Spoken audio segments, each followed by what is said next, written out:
Welcome everyone, and thank you for joining us for a Lifetime Q&A. And we're talking about adopting a baby, specifically domestic adoption in today's world. And we appreciate you joining us and taking some time and energy to listen in, ask questions, and to allow us to help you to move forward in your adoption path. And my name is Kim King, and I'm one of the Adoptive Family Coordinators, co-hostessing with Heather Featherston, a director here at Lifetime Adoption. And Heather, thanks for being here with us tonight. I know you just got off a call with the hotline, so you weren't here for our sound check, but here you are now. I did. Thank you so much. Yeah, I just that was quite a interesting timing for sure. I just got off the phone speaking with the new birth mother. So yes. So we were just getting started on our webinar tonight, and before we jump into the questions that we've received, I want to go over a few details, such as our application. The very first step to exploring further with Lifetime is filling out the application on our website. That's at lifetimeadoption.com/apply. It is a free application. It is a streamlined application, so you should be able to fill it out in, what would you say, Heather, maybe 15, 20 minutes, if that? Definitely. Should be able to, yeah.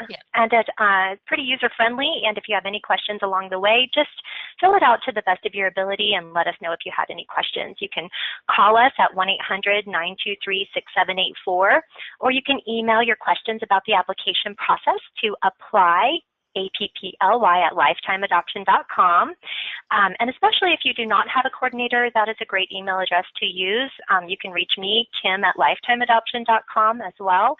You can also follow us on social media. I know on Facebook, we're at facebook.com/open.adoption.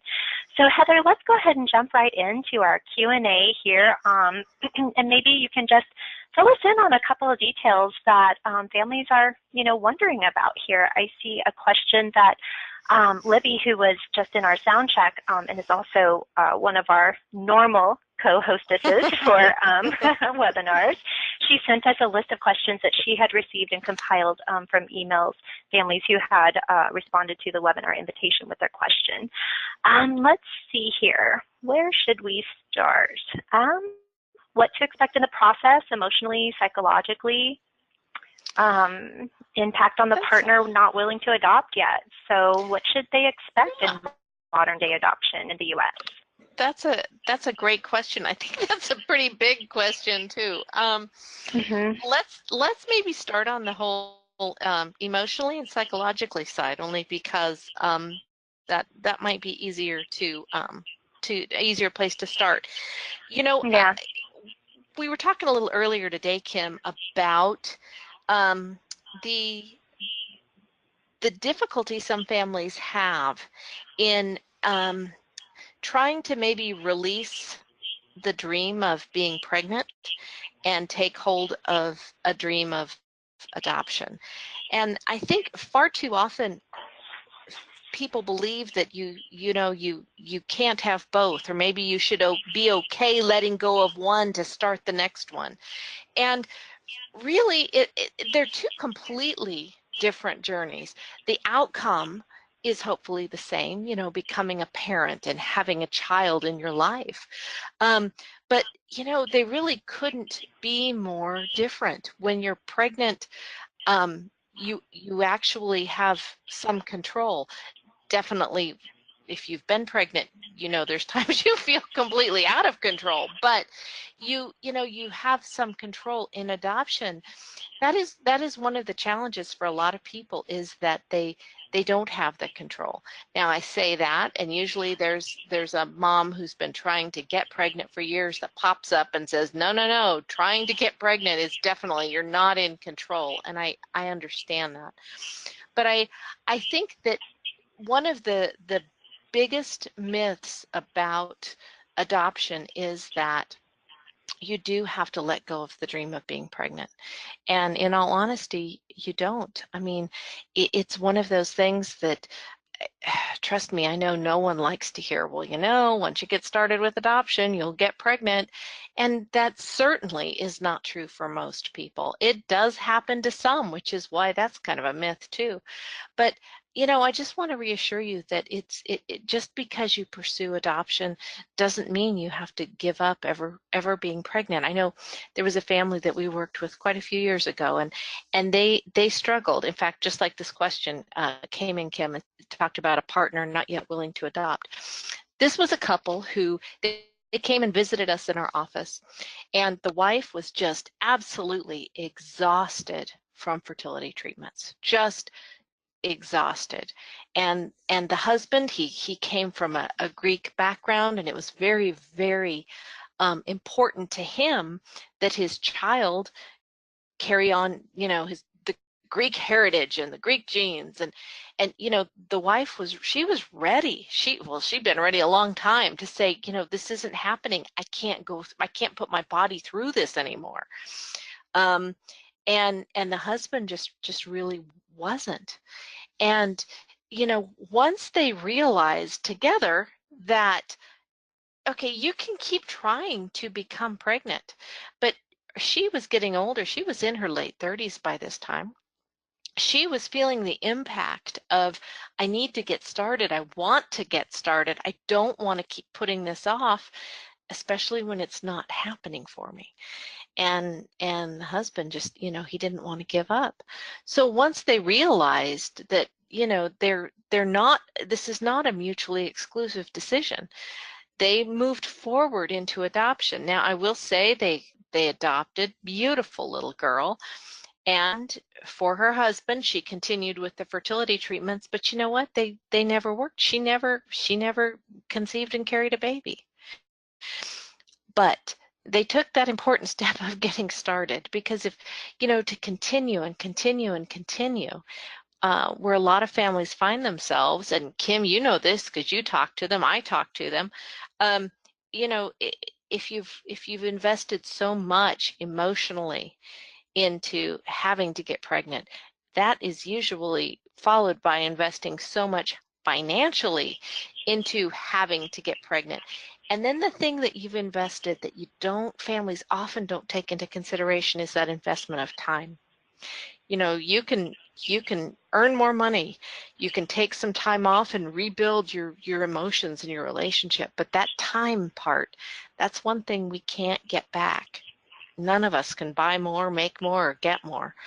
So it's really important as you're evaluating, what this all looks like to you, you factor that time aspect into, because like I say, they're not a goal that, you can only have pregnancy or adoption. You can pursue both. You may not necessarily want to pursue them both at the same time, but you don't have to give up the dream of being pregnant in order just to be a parent. Heather, there was something that I saw that I was wondering if maybe you could speak to this, and it's the myth that's out there that in today's world, women are no longer choosing adoption. Pregnant women are no longer choosing adoption is a statement that I hear families they tell me this, that their local agency told them that, or their adoption attorney in their community told them that, women just aren't, we're going through a dry spell. Women just aren't calling to make adoption plans anymore. But we feel and observe quite the opposite. Yeah, we do. So tell me, what is going on with that adoption choice that birth mothers are making in today's world? Are they still choosing adoption? Well, yes, they most definitely are. I will say a lot of local agencies and attorneys may be seeing that decrease because of how women today are looking and finding families. Gone is the day where, you look in the yellow pages for an adoption agency, mostly because I don't even know if they still make yellow pages. It's not a local service.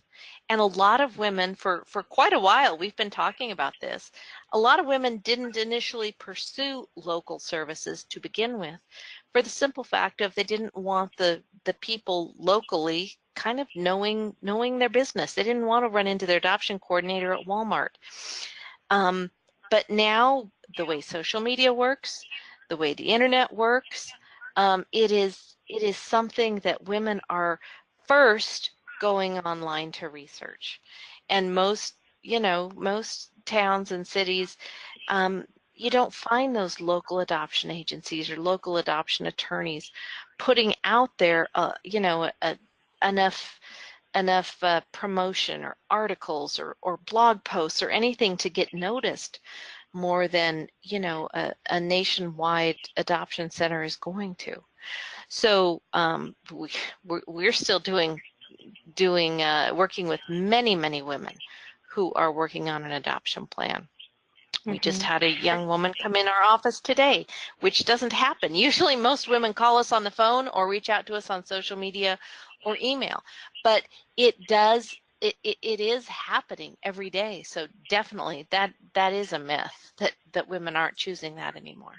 You know, I think it was our birth mother coordinator, Diane. She said that she heard from a birth mother through our website, through a family profile first. And it actually turns out that, Heather, you probably know about this one, that it was just the other day that the birth mother, her parent, she was adopted, and her parents then adopted a little brother for her.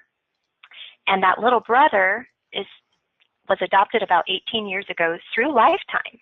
Yes. So when this grown adoptee daughter found herself pregnant and went to her mom and said, I want to do adoption, her mom referred her directly to us. She then, I assume, went to our website and started looking through families. She didn't call us first. She went through our families first and found one she liked that way. Right. And that happens a lot. It really does happen a lot because it gives a woman the opportunity to look at families right there first, which looking at families is part of the decision. You know, that's in fact the the call I was on right before this webinar, Kim. That was what this birth mother asked me. How will I know if this is the right decision? Because that's, you know, that's a challenge. It is a decision that, you know, women make while they're pregnant, but they don't actually sign the papers till after it's done.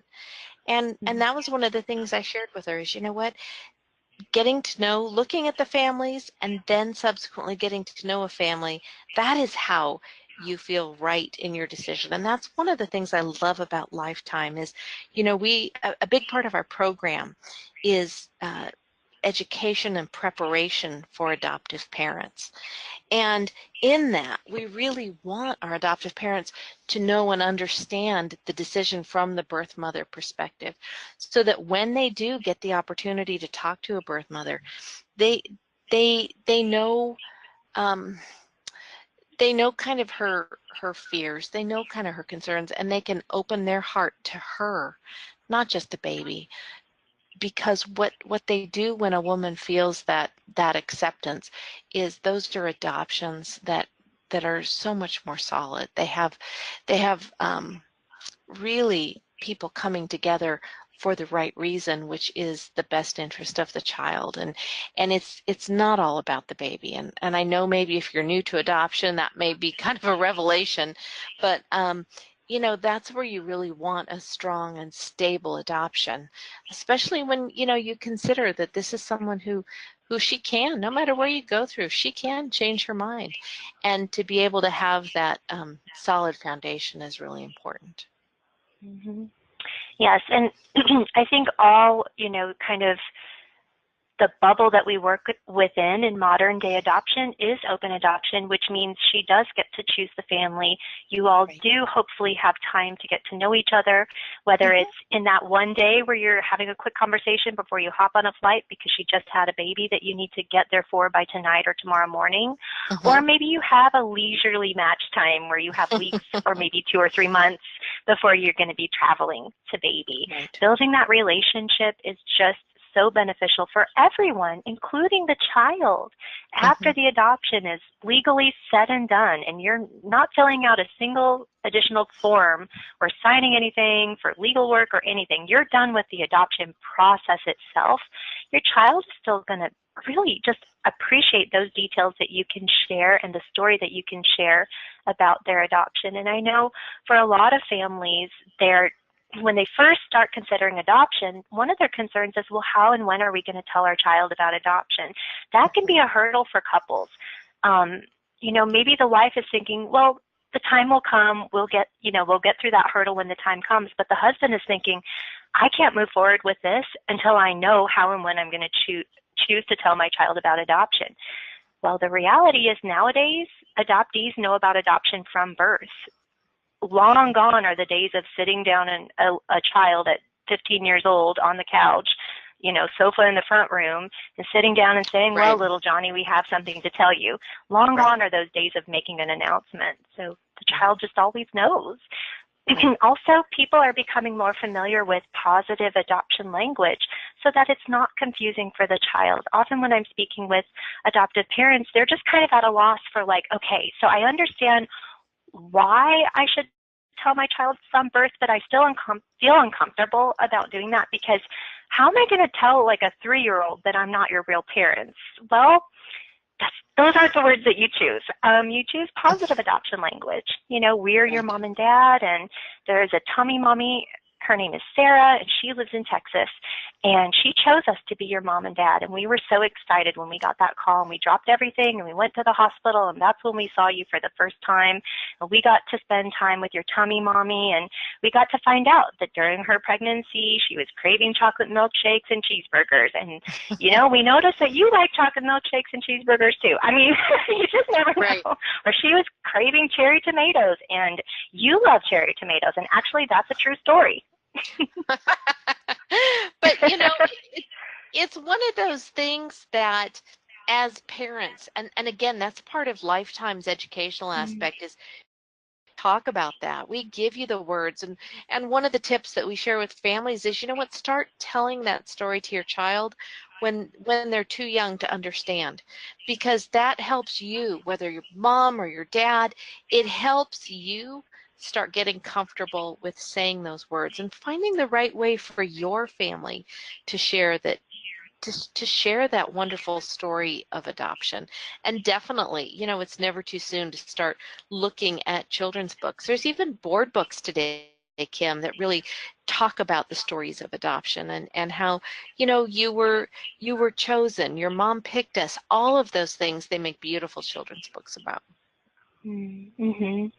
And yeah, incorporate those into your collection so the child can then choose which book they want to be read that evening, or 2-3 books they want to be read. And often what adoptive parents share with us is that their child's favorite story is their own adoption story. So don't be shy about sharing it. They love hearing, just like how any of us love hearing about the times before we were aware. When our parents tell us like, oh, well, when you were a baby, or when I was pregnant, or when I went into labor, or when we first met you, we love hearing our parents reminisce about those our baby days, or the days before we were born, and what their lives were like. And so it's quite natural for a child to be curious about that and really love to hear their own adoption story. And of course, you're not going to tell every detail that you know. I mean, certainly you're going to know a lot. In Lifetime's program, we have what's called, full disclosure with you. You know everything that we know about that birth mother. There is no secret, private, hidden file, and that's something that we have done for many years, but a lot of other organizations don't follow this full disclosure approach, where you're going to know everything we know about that birth mother, and we're going to continue to guide you and birth mother through that match and through to that successful adoption. And as she shares more information with us, as we learn more about her and her family, and just learn more in general, we share all of that with you day to day.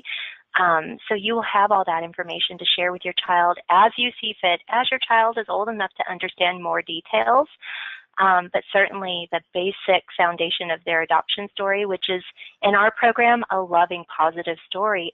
I can say that for every adoption that we've seen, that there is a loving story you can tell your child because you adopted from a birth mother who chose adoption for her baby. Mm-hmm. Mm-hmm. Someone asked how you share about adoption with a child that's already in the home. So you're going to be outing a child. Mm-hmm. And that's something that, so it's like you have a young child and you're starting to pursue adoption. I encourage families a couple things. Number one is keep it age appropriate. So I wouldn't share that with probably a 2 or 3 or 4-year-old, because, you know, it's a 2-year-old, if you're pregnant, is going to have a hard time understanding that.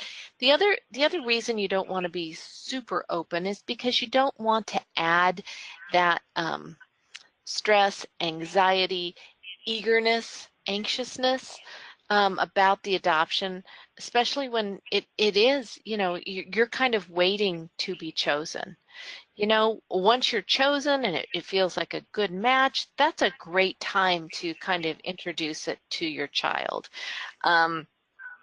Or maybe you start, you know, a little more gentle and not necessarily say we're adopting, but, you know, read a book or two about, you know, getting a new brother or new sister and bring the topic up. But what you don't want to do is you don't want to put all of this, oh, let's pray every night that God gives us a sister for you.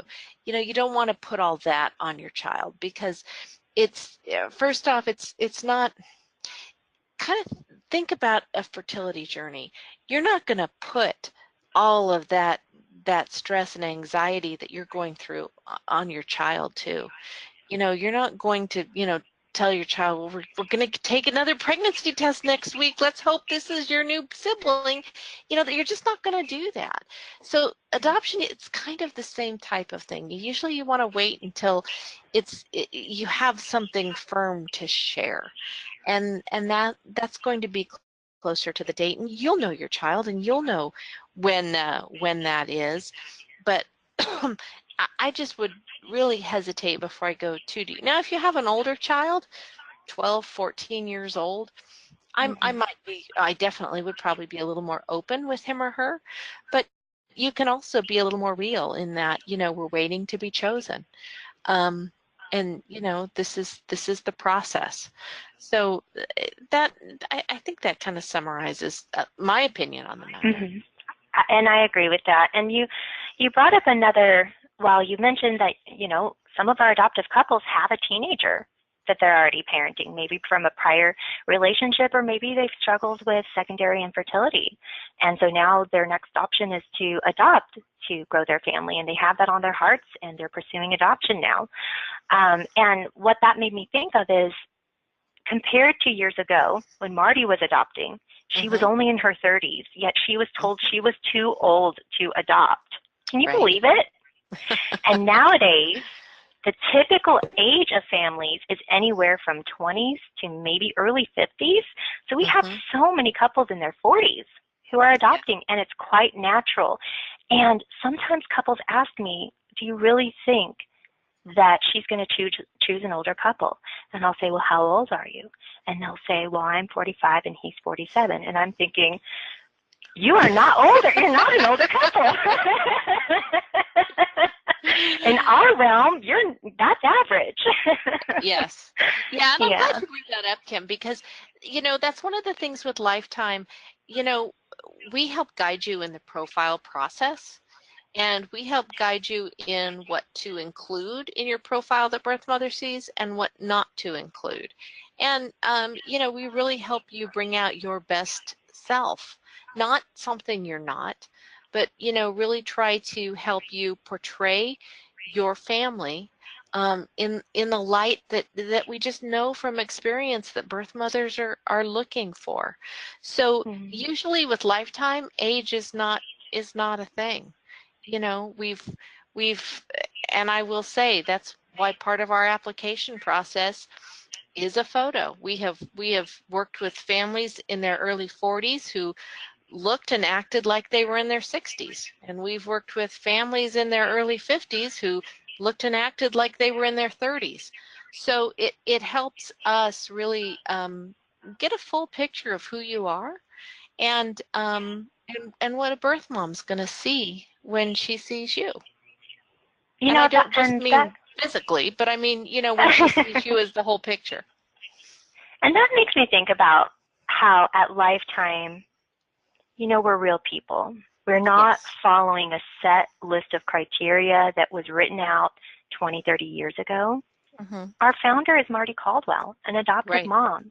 Heather, our director, has been helping families for, what, over 10 years?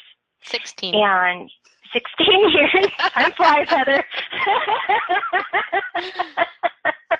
Time flies. So yeah, we're able to have this freedom to look at your application as a whole and not just say, oh, well, they were born in the 60s, so they'll never be able to adopt here.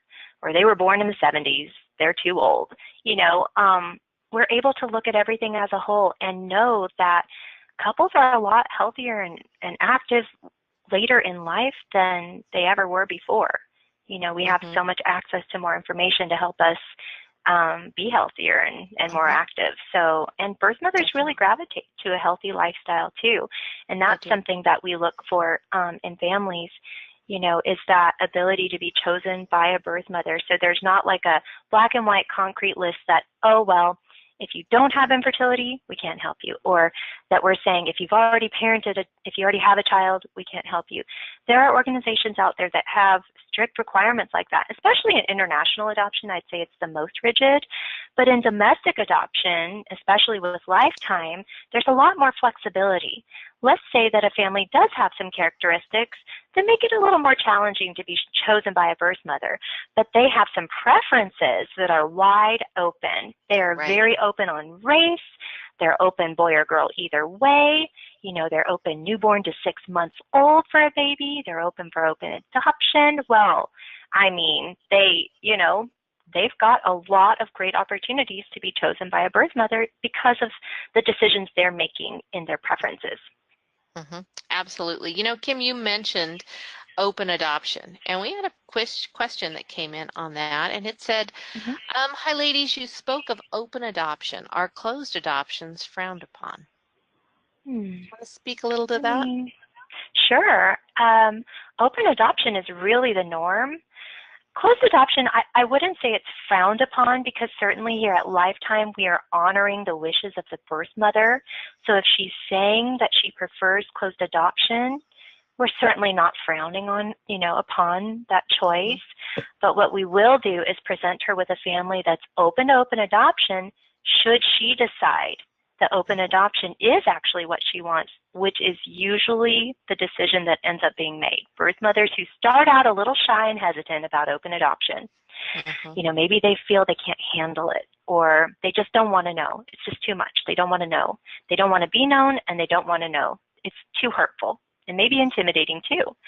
As they get more settled into the adoption process, they start to open up. They start to soften. They start to feel more confident. And they usually, end up wanting open adoption. They can see now that they've had more time to think about it, that they want their child to have answers to questions that child may have growing up. And that they know that peace of mind will come from seeing a photo of the family through the years, or the photo of the child on their first day of school, that she's not going to be left wondering. So open adoption solves the problem of a child left wondering and a birth mother left wondering. Now, what open adoption is not, it's not co-parenting. Most families I speak with say, we're open to open adoption. We've done the research, we've read the books, we've watched the videos, we've read the FAQs and read the blogs, and we are open to open adoption. Our concern is, how do we keep it within healthy boundaries so that it's not co-parenting and that we're not putting our child in any danger?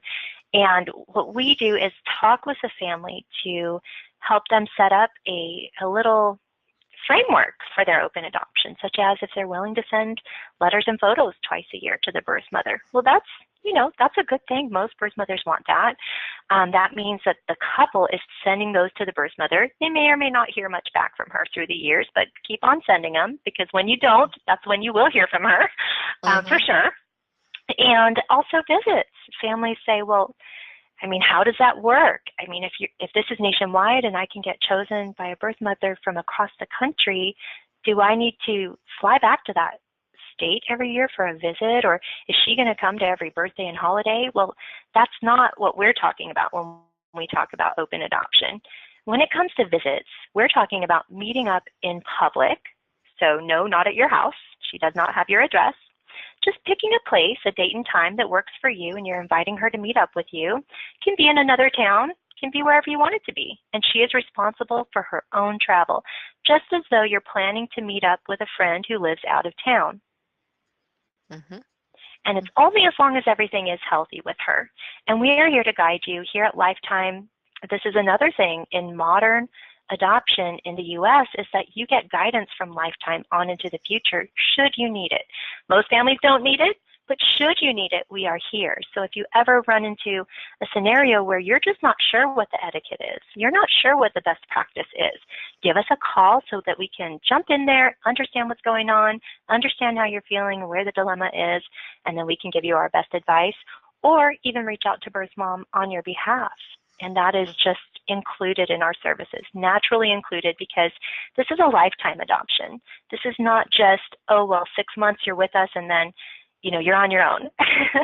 But this is a lifetime adoption, and we're here for you as well as for that birth mother on into the future. Kim, what would you encourage a family who really wants a closed adoption? What type of adoption would you encourage them to look at? I would say if you want closed adoption, what you're really looking for is adoption where the birth mother is not really involved at all in the adoption process. So that would be international adoption, or it might be fostering to adopt if that is available where you live. But these days, international adoption is really the way to go when it comes to closed adoption. Okay, great. Great. But you know, on top of that, I would really first, before deciding that open adoption versus closed adoption creates a fork in the road for you, before deciding that, spend some time learning a little more about open adoption. What I love the most is when families call me and share their concerns and are open to hearing, you know, a little more conversation about that, the reality. So that they can see, well, maybe their concerns were just based on myths. Right. One myth is that open adoption means the birth mother can come back and take her child away. Or open adoption means that she'll want to say in all the parenting decisions. That's not it at all. And we can talk with you about that one-on-one. Just call and, you know, say that you have questions about open adoption, and we'll talk with you about that and hear you out and speak to your concerns. So I would say investigate a little further into open adoption before saying, well, going out of the country is really, you know, where I need to be just because I don't want open adoption. Right. In the U.S. is where you're going to have young infant adoption, newborn adoption. So if that is important to you, it's worth exploring open adoption and seeing if, you know, maybe the Lord opens your heart to that, especially understanding a woman's intentions when she's choosing adoption for her baby and choosing you as mom and dad for her baby. Definitely. You know, someone asked this, and you were mentioning foster and international a minute ago, and someone said, what are realistic risks for foster adoption? And I just wanted to speak to that just briefly, because there are a lot of states that if your goal is to adopt, you cannot be in the foster program. More and more today, the goal of foster parenting and foster agencies is reunification. It is not adoption. Now, that's not to say that families don't adopt through the foster system, but there are some states, I believe Florida is one of them, that says if that is your goal, then you're not eligible for the program. So definitely, if that's something you're looking into, ask. Foster adoptions are decreasing, with the exception of older children who are currently available for adoption, because the state's goals is reunification. It is helping that mom, because remember, through foster, the foster system, even through the adoption, those are usually children who have been removed involuntarily from the home. So the social workers who are doing that is their goal, is to reunify them. Certainly a mother can choose to surrender her parental rights, but a lot of women today, if that is their goal, they're not going to necessarily do it through the state. They will do it through a private agency, where they have a little more control and a little more say. Mm-hmm. So a couple other questions, Kim, that we can kind of answer quickly here. What if you live in Hawaii? Can you still adopt? Oh, yes. So you would just get your home study done locally, and we'll walk you through the steps of developing your profile and helping you prepare, and we'll be presenting you to birth mothers within your preferences, and you can be chosen by a family from or birth mother from anywhere in the U.S., no matter Absolutely. where you live in the U.S. Also, if you are military stationed abroad, we have helped numerous military families over the years, whether stationed in Germany, stationed in Japan, you name it. It's not a concern for us if you're a military family stationed abroad. One, you're not considered international. You're still considered domestic because you're stationed there. You're active duty military stationed abroad. And you can still get a home study there. We have a couple referrals for families stationed abroad, and usually military families stationed abroad can just put the word out in their local, military community there on site and get, the word of who does the who do people hire here for home studies. And usually it's pretty common knowledge who would do, a home study. So that's easy enough. And then, typically what we'll do is match you with a birth mother who's not in labor right now, unless you can make it for a drop in the lap, which is a sudden adoption opportunity. But we will excuse military families who are stationed abroad from drop in the laps if they would like to be excused from those, and just work toward a match with a birth mother who is not due right away. So they have time to make their plans and travel. Like if they're, stationed in Okinawa, it might take them a whole day to get to the birth mother. So if time is of the essence, we understand that. Yeah. That's right. So here's another one. I think this is a quick one too. Very nice. We have looked and looked for agencies that felt right, and we love the idea of Lifetime. When you decide on an agency, when do you start with them? Do you wait till after your home study? I would say to fill out the application on our website if you have not done so already, and make sure you're in good communication with your coordinator if you have already applied. Because if you filled out an application, then most likely you have a coordinator. If you haven't filled out an application, do so. If you know that you love Lifetime, go ahead and apply. If you're saying, well, we're not sure if we love Lifetime, still apply so that we can explore further and share more information with you and help you, understand a little more about what to expect here at Lifetime. A lot of the families that apply have already chosen Lifetime. So then they can just have their phone conference. We can fill out the rest of their preferences and send them the paperwork. But yeah, I would say that just because you don't have a home study doesn't mean that you don't start with us. Most families start their home study within 2 weeks. I was just discussing this with one of our soon-to-be families. They're getting their program started this week, and they wondered when they need to have their home study done by. And I looked in their paperwork. They just need to have their home study started within 45 days of contracting with us. Now, I'm not saying they should wait 45 days, but my usual guidance is start within the first couple of weeks. Now, if you have some extenuating timing circumstances, if you're going to be moving or, whatever it may be, and you're wondering if you should start your home study and you're wondering about timing, we want to know those details that you're working with so we can create a plan for you to follow that fits your timing and helps you get your home study started in the at the right time. But most families can just start their home study within the first couple of weeks after starting their program with us. And that's I'm glad you mentioned that, because I know recently I spoke with a family who they wanted to get their home study done first. And certainly that's okay, but I actually would flip the order, and I'll tell you why. Because the first few weeks with Lifetime, you're working on your profile, you're working on your website. These are the ways birth mothers are going to choose you. And while you're working on those, you can work on your home study at the same time. A lot of times if a family has their home study first, they might come in a little frustrated that it's taking them a couple weeks until birth mothers can actually see them. And the reason I go over that is because if you haven't been chosen in about 10 months, it's time to update your home study again. Or if your home study was done 3 months before you started with Lifetime, it's gonna be time to update it again. And even if you're matched with a birth mother, you're gonna have to update your home study if your due date is after that deadline, or near even the 12-month mark. So I encourage families who ask the question about what comes first to go ahead and get started with Lifetime, because it's great to do work on your profile and everything while you're also working on your home study, because those are two things that they kind of have stops and starts. You can do all this and then you have to wait a little bit, and then you can do some more and then you have to wait. And so those are two great things that are good to be done at the same time.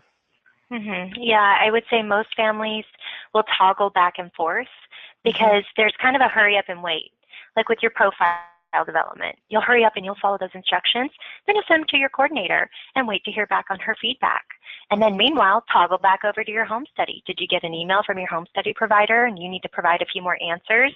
Then you're going to send that back to her, and she's going to take a couple days, to incorporate that into your report. Or maybe you're waiting just on the home visit date to roll around. Meanwhile, work with us on your profile development. You can toggle back and forth, get them both done simultaneously. So let's see, we have a few more questions. Something else about modern day adoption is, and I've seen us evolve toward this over the last several years, is that we now require all families to have background checks always under a year old because of interstate adoption. Interstate adoption is so common. It used to be that people were like, oh, wow, what in the world will we do if we get chosen by a birth mother in another state? How does that even work? And it was so foreign to people. But nowadays, interstate adoption is so common. Birth mother can choose you from anywhere in the U.S., and what if her state requires background checks to always be under a year old, but yours doesn't? Well, it's a good thing to have that prepared because, it's pretty likely you're going to get chosen by a birth mother who needs your background checks under a year old. And, I was overhearing you on the phone with that birth mother that called in earlier, where she was asking about background checks on families. Oh, yes. She wanted to know. Yeah, they want to know that, too. Birth mothers want to know. Now, are they going to see a copy of your background checks? I would say no. But they just want to know and have peace of mind that it's done. But that state is going to want to see it, before they give clearance for baby to travel across state lines. And why do you think, Heather, that most adoptions are interstate nowadays? That's a really good question, Kim. I think it is because a birth mother, geography is not that important to her. She'd rather have the family with the characteristics and the qualities that she's looking for her child, even if it's not necessarily local to her. And I think that's a good thing because it really goes to show that at least with Lifetime, birth mothers are putting thought into this decision. This isn't like just give me any old family type of thing. This is something that they are putting thought and care into. And that's important, and that's one of the qualities of a solid adoption. One characteristic I've noticed that birth mothers care more about these days if she's looking for a couple for her baby is that they really care now more than ever that the dad is involved. The adoptive dad is going to be an involved father. Long gone are the days where all she cares to know about is the mom, and if the dad's at work and always out of the country and never really home, if he's kind of absentee yet supportive, and is going along with this to help fulfill the dream of his wife.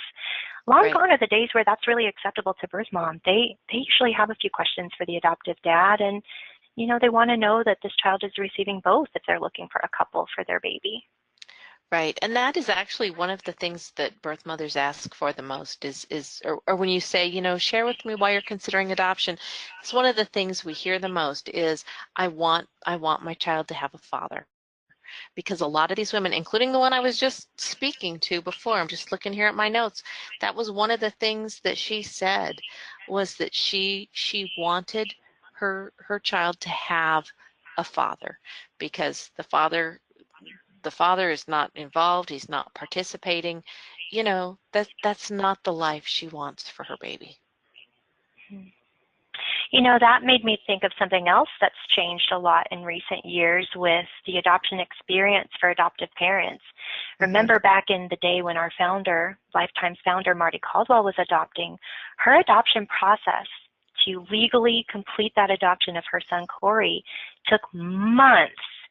Oh, of yeah. the birth mother still being able to change her mind. Mm-hmm. The law has come a long way since those days in the 80s, where Mm-hmm. now I don't know of any states that give a birth mother longer than 30 days. Certainly every state gives a grace period for a birth Mm-hmm. mother, and I think rightfully so, because she just had that baby. She needs a little time now to decide for sure if she's doing this. But yeah, it's come a long way. 0 to 30 Mm-hmm. days, somewhere within there is what most states that I know of fit within. Right. Not a year, not 18 months like it used to be for a birth Mm-hmm. mother to be able to change. And I think that made it harder on women too, just having that open box there, Yeah. where she's still questioning, should she go through with this?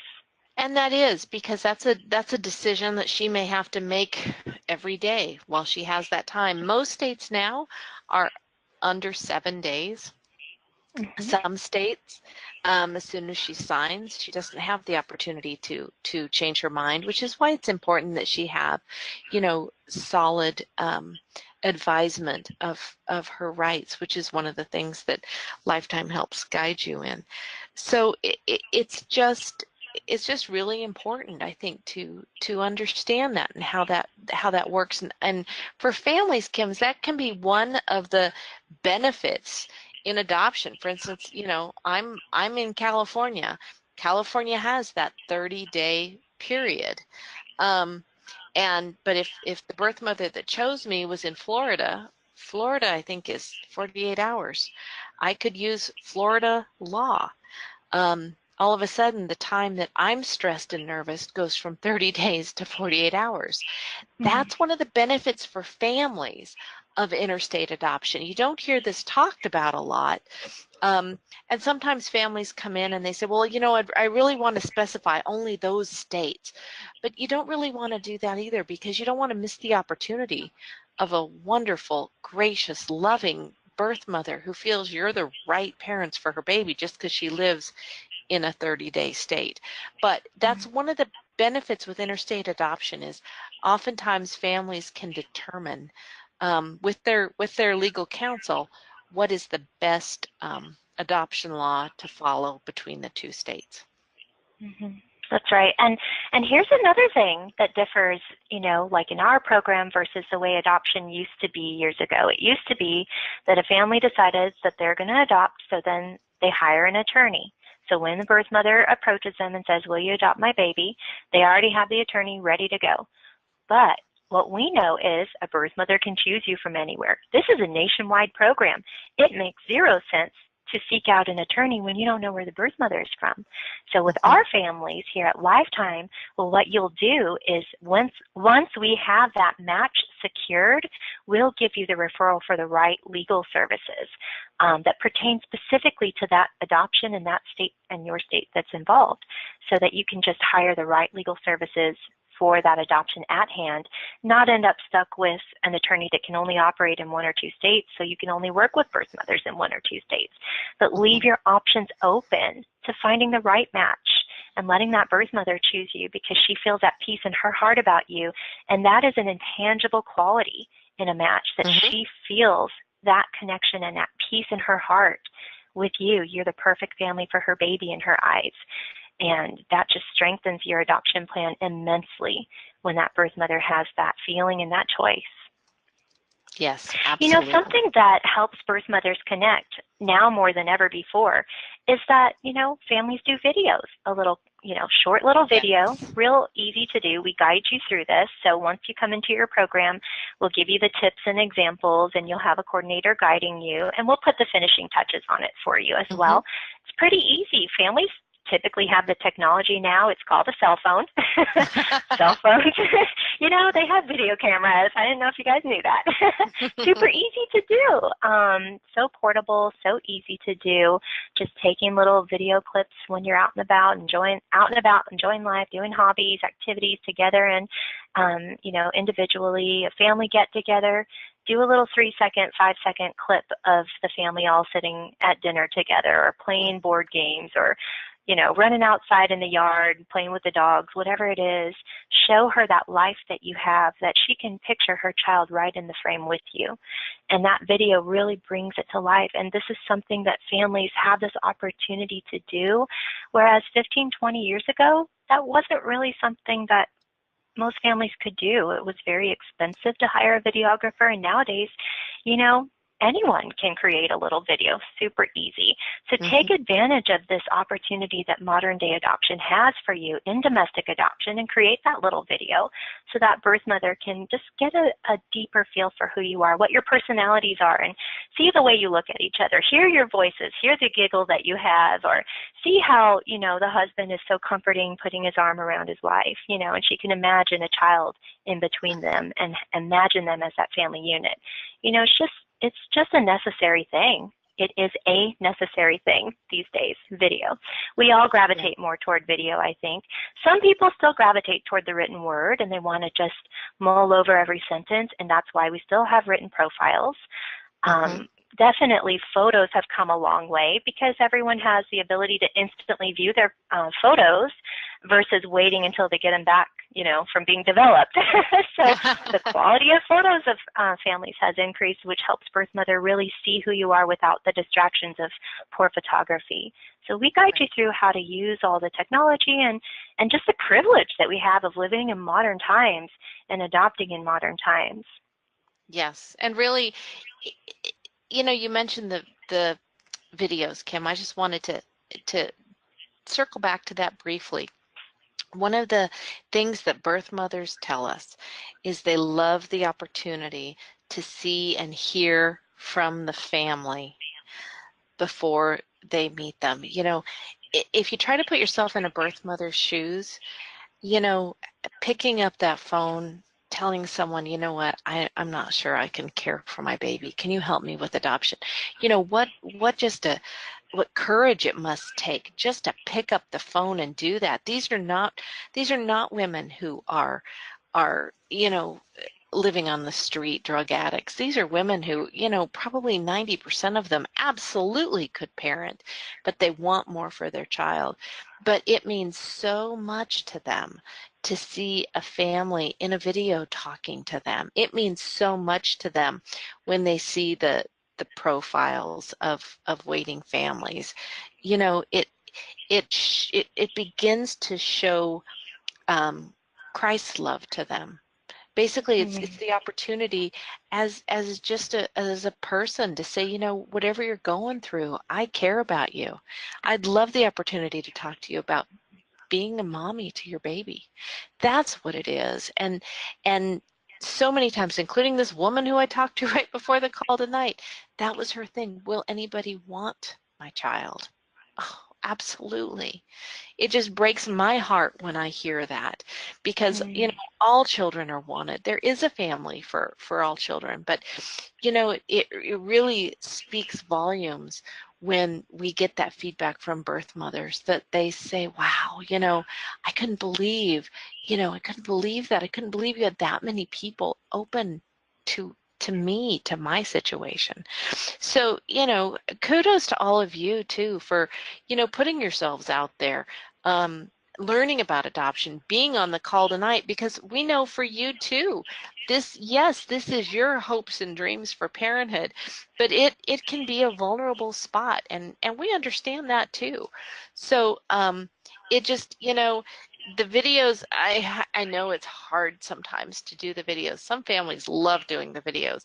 For me, it would be a challenge for me, even though I do Facebook Live about every other week on our Facebook page. I don't watch it. And that's what I share with families who are struggling with the video. It's okay. You don't have to watch it. It's not for you. It's for the birth mother who wants to choose you. Yes, absolutely. So, you know, of course we want to help you to move forward to the next step in your path.